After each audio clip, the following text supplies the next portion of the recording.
School പഠനം കഴിയുമ്പോഴേക്കും നമ്മുടെ പോക്കറ്റ് പകുതിയും കാലിയായിട്ടുണ്ടാകും. എന്നാൽ യഥാർത്ഥ ഫിനാൻഷ്യൽ സുനാമി വരാൻ പോകുന്നത് അതിനുശേഷമാണ്. 50 ലക്ഷവും 1 കോടിയും ചിലവാകുന്ന ഹയർ എഡ്യൂക്കേഷനും എഞ്ചിനീയറിംഗ് മെഡിക്കൽ സീറ്റുകളും. ഇത് കാണുമ്പോൾ ഏതൊരു സാധാരണക്കാരനായ അച്ഛനും അമ്മയ്ക്കും ഉള്ളിലൊരു ഭയം വരും. ഇനി ഞാൻ എൻ്റെ കുട്ടിയെ നല്ല സ്കൂളിൽ വിട്ടില്ലെങ്കിൽ അവൻ സമൂഹത്തിൽ പിന്നിലായി പോകുമോ? നമുക്കോ പറ്റിയില്ല, കുട്ടികളെങ്കിലും നന്നായി പഠിക്കട്ടെ എന്നൊക്കെ അനവധി ആദികൾ. ഈ സാമൂഹിക അപകർഷതാബോധം തന്നെയാണ് സ്കൂളുകളുടെ ഏറ്റവും വലിയ മാർക്കറ്റിംഗ് ടൂൾ. കാണാൻ വേണ്ടി മാത്രം നമ്മൾ പോകുന്ന ചടങ്ങിന് വസ്ത്രത്തിനും സ്റ്റേജ് ഡെക്കറേഷനുമായി നമ്മൾ തന്നെ ആയിരങ്ങൾ വേറെ കൊടുക്കണം. ഇതൊന്നും ഒരു ബ്രോഷറിലും ആദ്യമേ എഴുതി വെക്കില്ല. മാസം തോറും പുതിയ സർക്കുലറുകൾ ഇറക്കി നിങ്ങളുടെ ഫോണിലേക്ക് വന്നുകൊണ്ടേയിരിക്കും. ഹേയ്, കഴിഞ്ഞ പാർട്ടിൽ നമ്മളൊരു 365 ദിവസത്തിന്റെ കണക്കെടുത്തപ്പോൾ തന്നെ പലരും പറഞ്ഞു കല്യാണം കഴിക്കാൻ തന്നെ പേടിച്ചിരിക്കുന്ന സമയത്ത് ഇതും കൂടി ആയപ്പോൾ തൃപ്തിയായിന്ന്. അതുകൊണ്ട് ഞാൻ വീണ്ടും പറയുന്നു, ഇതൊക്കെ ആദ്യമായി പാരൻസ് ആവാൻ പോകുന്ന ആളുകൾക്കുള്ള ഒരു അവയർനെസ് മാത്രമാണ്. ഇതൊക്കെയാണ് റിയാലിറ്റി. ഇത് ഒരുമിച്ച് ഫേസ് ചെയ്യാനും പ്രാക്ടിക്കലായി എന്ത് ഡിസിഷൻ എടുക്കാൻ പറ്റുമെന്നൊക്കെ നിങ്ങൾക്ക് തന്നെ ഒന്ന് ഇവാലുവേറ്റ് ചെയ്യാനുള്ള ഒരു ചാൻസ്.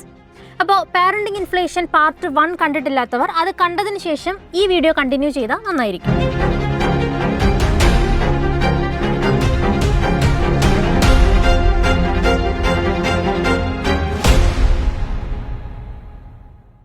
അപ്പോൾ കഴിഞ്ഞ പാർട്ടിൻ്റെ അവസാനം പറഞ്ഞ പോലെ ഇനിയുള്ളത് കുട്ടികളുടെ അടിസ്ഥാന വിദ്യാഭ്യാസ കാലഘട്ടമാണ്. എൻ്റെ ചേച്ചിയുടെ മോള് കഴിഞ്ഞ ദിവസം പ്ലേ സ്കൂളിൽ ചേർന്നു. അവിടെ പോയി അഡ്മിഷൻ ഫോം വാങ്ങിയപ്പോൾ ഫോമിൻ്റെ വില മാത്രം 1000 രൂപ. ഇനി അഡ്മിഷൻ കിട്ടണമെങ്കിലോ non refundable caution deposit or building fund 50,000 മുതൽ 1.5 ലക്ഷം രൂപ വരെ. അതായത് അക്ഷരങ്ങൾ പഠിച്ചു തുടങ്ങിയിട്ടില്ലാത്ത ഒരു കൊച്ചു കുഞ്ഞിന് പ്ലേ സ്കൂളിലോ LKGയിലോ സീറ്റ് കിട്ടാൻ ഒരു ബൈക്ക് വാങ്ങാനുള്ള പണം നിങ്ങൾ ഡൊണേഷനായി കൊടുക്കണം. ഇതൊക്കെ പോരാഞ്ഞിട്ട് അടുത്തൊരു പരിപാടിയുണ്ട്, പാരന്റ് ഇൻ്റർവ്യൂ. കുഞ്ഞിനല്ല ഇൻ്റർവ്യൂ, മാതാപിതാക്കൾക്കാണ്. മാതാപിതാക്കൾ എന്ത് ജോലി ചെയ്യുന്നു, അവരുടെ ഇംഗ്ലീഷ് ഉച്ചാരണം എങ്ങനെയുണ്ട്, സോഷ്യൽ സ്റ്റാറ്റസ് എന്താണ് എന്നൊക്കെ നോക്കിയിട്ടാണ് പല പ്രീമിയം സ്കൂളുകളും കുട്ടികൾക്ക് അഡ്മിഷൻ കൊടുക്കുന്നത്. ഇത് കാണുമ്പോൾ ഏതൊരു സാധാരണക്കാരനായ അച്ഛനും അമ്മയ്ക്കും ഉള്ളിലൊരു ഭയം വരും. ഇനി ഞാൻ എൻ്റെ കുട്ടിയെ നല്ല സ്കൂളിൽ വിട്ടില്ലെങ്കിൽ അവൻ സമൂഹത്തിൽ പിന്നിലായി പോകുമോ? നമുക്കോ പറ്റിയില്ല, കുട്ടികളെങ്കിലും നന്നായി പഠിക്കട്ടെ എന്നൊക്കെ അനവധി ആദികൾ. ഈ സാമൂഹിക അപകർഷതാബോധം തന്നെയാണ് സ്കൂളുകളുടെ ഏറ്റവും വലിയ മാർക്കറ്റിംഗ് ടൂൾ. ഇനി സ്കൂളിൽ അഡ്മിഷൻ കിട്ടി എന്ന് വിചാരിക്കുക. നമ്മൾ വിചാരിക്കും, വർഷത്തിൽ ഒരു നിശ്ചിത ട്യൂഷൻ ഫീസ് കൊടുത്താൽ തീർന്നല്ലോ. അവിടെയാണ് നമുക്ക് തെറ്റുന്നത്. ട്യൂഷൻ ഫീസ് എന്നത് ആകെ ചിലവിൻ്റെ ഒരു 40% മാത്രമാണ്. ബാക്കി 60% എവിടെയാണ് പോകുന്നതെന്ന് കാണണമെങ്കിൽ സ്കൂളിൻ്റെ ഹിഡൻ ഫീ എക്കോസിസ്റ്റം കൂടി നോക്കണം. School bus or van fee. സ്കൂളിൻ്റെ തൊട്ടടുത്താണ് വീടെങ്കിലും വർഷത്തിൽ 20,000 മുതൽ 40,000 വരെ വാൻ ഫീസ് കൊടുക്കണം. Exclusive books and stationeries. വെളിയിലെ കടയിൽ നിന്ന് പുസ്തകങ്ങൾ വാങ്ങാൻ പാടില്ല. സ്കൂൾ തരുന്ന സ്പെഷ്യൽ പ്രിന്റഡ് ബുക്കുകളും വർക്ക് ബുക്കുകളും മാത്രം വാങ്ങണം. വില 5,000 മുതൽ 10,000 വരെ. Uniform bundles. Regular uniform, sports uniform, house uniform, winter jacket, അങ്ങനെ 3-4 സെറ്റ് യൂണിഫോം തയ്യൽ ചാർജ് സഹിതം 8,000 മുതൽ 15,000 വരെ. Annual day and sports day charges. കാണാൻ വേണ്ടി മാത്രം നമ്മൾ പോകുന്ന ചടങ്ങിന് വസ്ത്രത്തിനും സ്റ്റേജ് ഡെക്കറേഷനുമായി നമ്മൾ തന്നെ ആയിരങ്ങൾ വേറെ കൊടുക്കണം. ഇതൊന്നും ഒരു ബ്രോഷറിലും ആദ്യമേ എഴുതി വെക്കില്ല. മാസം തോറും പുതിയ സർക്കുലറുകൾ ഇറക്കി നിങ്ങളുടെ ഫോണിലേക്ക് വന്നുകൊണ്ടേയിരിക്കും.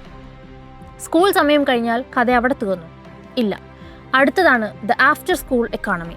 ഇന്നത്തെ കാലത്തെ കുട്ടികൾ സ്കൂൾ കഴിഞ്ഞ് വന്നാൽ പറമ്പിൽ കളിക്കാൻ പോകാൻ ആളില്ല. പകരം അവരവരുടെ വൈകുന്നേരങ്ങൾ പാക്ക് ചെയ്തിരിക്കുന്നത് ഇത്തരം ചില ക്ലാസ്സുകൾ കൊണ്ടാണ്.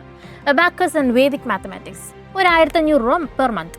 റൊബോട്ടിക്സ് ആൻഡ് കോഡിംഗ് ക്ലാസ്സസ് 2,000 മുതൽ 5,000 രൂപ മാസം.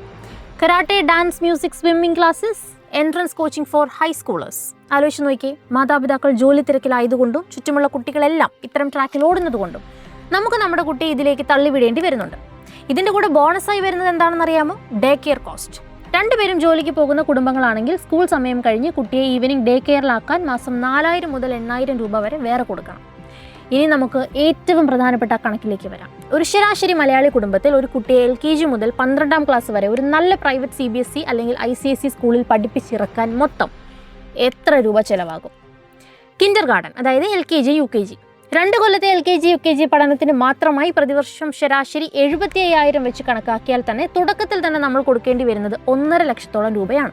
ഇനി പ്രൈമറി സ്കൂൾ 1 മുതൽ 5 വരെ. അടുത്ത 5 വർഷത്തെ പ്രൈമറി പഠനകാലത്ത് കൊല്ലം തോറും 1 ലക്ഷം രൂപ വെച്ച് 5 ലക്ഷം രൂപയോളം ഫീസ് ഇനത്തിൽ മാത്രം മാറ്റിവെക്കേണ്ടി വരും. കുട്ടി വളരുന്നതിനനുസരിച്ച് ഫീസും കൂടും. 6 മുതൽ 10 വരെ ക്ലാസ്സുകളിലെ 5 വർഷത്തേക്ക് വർഷത്തിൽ 1.25 ലക്ഷം രൂപ വെച്ച് 6.25 ലക്ഷത്തോളം രൂപയാണ് ചിലവ് വരുന്നത്. +1 +2 കാലഘട്ടത്തിൽ സ്കൂൾ ഫീസിനൊപ്പം എൻട്രൻസ് കോച്ചിങ്ങും കൂടി ചേരുമ്പോൾ കൊല്ലത്തിൽ 2 ലക്ഷം രൂപ വെച്ച് 2 വർഷത്തേക്ക് മാത്രം 4 ലക്ഷം രൂപയോളം വേറെയും പോകും. ഇതൊന്നും പോരാതെ സ്കൂൾ വാൻ, യൂണിഫോം, പുസ്തകങ്ങൾ, സ്റ്റഡി ടൂറുകൾ, പ്രോജക്റ്റുകൾ എന്നിവയ്ക്കായി 3 ലക്ഷത്തോളം രൂപ വേറെയും പുറത്തേക്ക് ഒഴുകും. ചുരുക്കത്തിൽ LKGയിൽ തുടങ്ങി 12ാം ക്ലാസ്സിന്റെ പടി ഇറങ്ങുമ്പോഴേക്കും ഒരു കുട്ടിക്ക് വേണ്ടി സ്കൂൾ മാനേജ്മെന്റുകൾക്കും കോച്ചിങ് സെന്ററുകൾക്കുമായി നമ്മൾ അടച്ചു തീർക്കുന്നത് ഏകദേശം 20 ലക്ഷത്തിലധികം രൂപയാണ്. ഈ കണക്കുകളൊന്നും ഫിക്സ്ഡ് അല്ല എന്നതാണ് മറ്റൊരു സത്യം. ഓരോ സ്കൂളും അവരുടെ സിലബസും അവർ കൊടുക്കുന്ന സർവീസും ഒക്കെ വ്യത്യസ്തമാണ്. സ്വാഭാവികമായും ചിലവുകളും കൂടും. കുറേ പേര് പറയുന്നത് കേട്ടിട്ടുണ്ട്, ഈ ഓരോ സ്പെഷ്യൽ ഡേയ്സിനും അതാത് കളർ ഡ്രസ്സൊക്കെ ഇട്ടുകൊണ്ട് ചെല്ലാൻ പറയുമെന്ന്. 10 തരം യൂണിഫോമിന് പുറകെയാണ് ഇതൊക്കെയെന്ന് ഓർക്കണം. അപ്പോൾ പറഞ്ഞു വന്നത് ഒരു ഏകദേശ കണക്കാണ്. സ്കൂൾ അനുസരിച്ച് ഈ പൈസ കൂടിയും കുറഞ്ഞും ഒക്കെ ഇരിക്കും.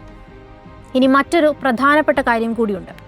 നമ്മൾ ഈ പറഞ്ഞ തുകയൊന്നും ഡിഗ്രിക്കോ എഞ്ചിനീയറിങ്ങിനോ മെഡിക്കലിനോ ഉള്ള ചെലവല്ല. വെറും സ്കൂൾ വിദ്യാഭ്യാസം മാത്രം പൂർത്തിയാക്കാൻ ഒരു കുട്ടിയുടെ പിന്നിൽ നിങ്ങൾ ഇറക്കേണ്ടി വരുന്ന തുകയാണ്. 2 കുട്ടികളുള്ള ഒരു സാധാരണ ഇടത്തരം കുടുംബമാണെങ്കിൽ അവരുടെ സമ്പാദ്യത്തിന്റെ നല്ലൊരു ശതമാനവും ഒഴുകിപ്പോകുന്നത് ഈ സ്കൂൾ ഇൻഫ്രാസ്ട്രക്ചറുകളിലേക്കാണ്. സ്കൂൾ പഠനം കഴിയുമ്പോഴേക്കും നമ്മുടെ പോക്കറ്റ് പകുതിയും കാലിയായിട്ടുണ്ടാകും. എന്നാൽ യഥാർത്ഥ ഫിനാൻഷ്യൽ സുനാമി വരാൻ പോകുന്നത് അതിനുശേഷമാണ്.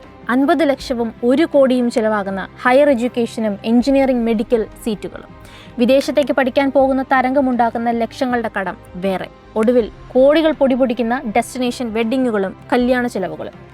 അതെന്തിനാ ഇതിലാടാക്കിയത്? ഇപ്പോഴത്തെ പിള്ളേർക്ക് സ്വന്തമായിട്ടല്ലേ കല്യാണം നടത്തുന്നത് എന്നാലോചിക്കാൻ വരട്ടെ. അങ്ങനെയായിരുന്നെങ്കിൽ ദിവസവും കൂടിക്കൊണ്ടിരിക്കുന്ന സ്ത്രീധന പീഡന മരണങ്ങൾ നമ്മൾ കാണേണ്ടി വരില്ലായിരുന്നല്ലോ. അന്തസ്സും അഭിമാനവും കാത്തു സൂക്ഷിക്കാൻ മാതാപിതാക്കൾക്കുള്ള ഏറ്റവും മികച്ച മാർഗ്ഗമാണ് കുട്ടികളുടെ കല്യാണങ്ങൾ. പണ്ടുണ്ടായിരുന്ന പോലെയാണോ ഇപ്പോൾ അത് ഉൾപ്പെടുത്താതെ പാരന്റിംഗ് ഇൻഫ്ലേഷൻ അവസാനിക്കുന്നില്ലല്ലോ. So wait for part 3, the final wrap. ഒപ്പം ഈ വീഡിയോയെക്കുറിച്ചുള്ള നിങ്ങളുടെ അഭിപ്രായങ്ങൾ താഴെ കമന്റ് ബോക്സിൽ എഴുതാൻ മറക്കരുത്. നിങ്ങളുടെ കുട്ടികളുടെ സ്കൂൾ ഫീസ് കണ്ട് നിങ്ങൾ തന്നെ ഞെട്ടിയ അനുഭവങ്ങളുണ്ടെങ്കിൽ അതും പങ്കുവയ്ക്കാം. Content ഇഷ്ടമായാൽ please do like, share and subscribe to the channel.